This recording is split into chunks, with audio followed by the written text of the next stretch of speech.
The Crypto Markets Update is presented by Grayscale, the world's largest digital currency asset manager. All right, and joining us now to discuss Bitcoin price and more is Brooks Dudley, Global Head of Digital Assets at ED&F Man Capital Markets, a global crypto broker. Hello there, Brooks. So Bitcoin off to an incredible month last month. Where do you see things headed in November to the end of the year?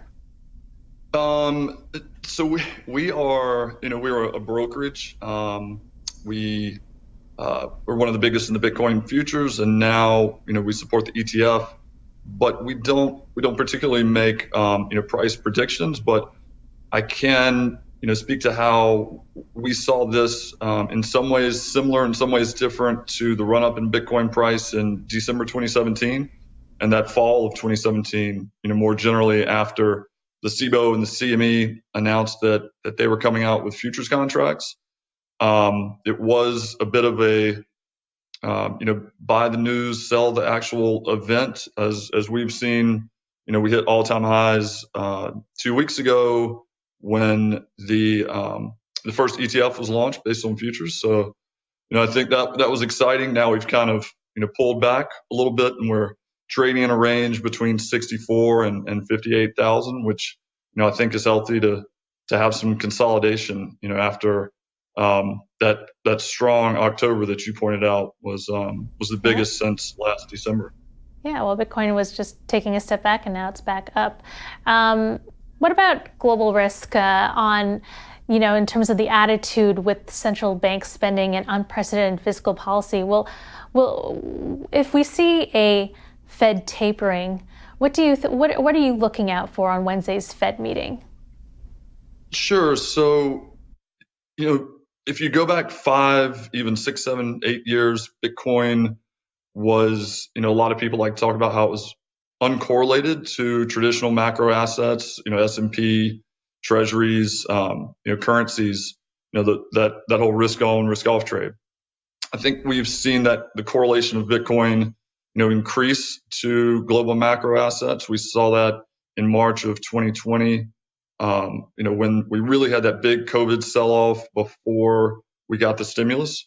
And so Bitcoin, had almost a 1-to-1 correlation to, all global risk-on assets. And we saw that big sell-off, and then we saw the sharp rebound. I think we could see something similar this time, but, we're in a stronger bull run now. Then we were just kind of going sideways, eventually hitting those cycle lows in March of 2020. So, and do you see this bull run largely driven by retail investors or institutional? Personally, I think this is much more institutional. We've always been institutional, but there was a lull there in that bear market of 2018, 2019. We were still taking on new customers, but didn't have quite the same excitement as fall of 2017. And now we're seeing institutions that we've never talked to before, that are very large, that are interested in trading the futures, whether it's the big CME futures, the micros have been very successful. The backed physically deliverable contracts have seen more volume. So definitely a lot more institutions this time. When you say large, how large are you talking? 200 billion plus. Average would be much lower than that, but we've talked to very large institutions, that much larger than we talked to in 2017.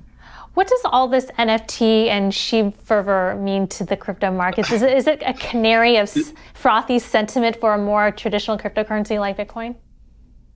Yeah, I would love to, but I can't really comment on that because we're not in those markets. We're just in the regulated well, US what I mean is, markets. when you see NFTs and SHIB popping like this, does that just denote it's a very frothy environment out there? Yeah, you could say that it has some similarities to the last cycle where we had the ICOs. Can't really comment on price there, but do see some similarities in cycles. I think the next cycle will be something new. We had ICOs and NFTs, and well, with who knows? ICOs, it was followed by a crypto winter because of regulators clamping down on the crypto industry. Do you see any headwinds for crypto or Bitcoin?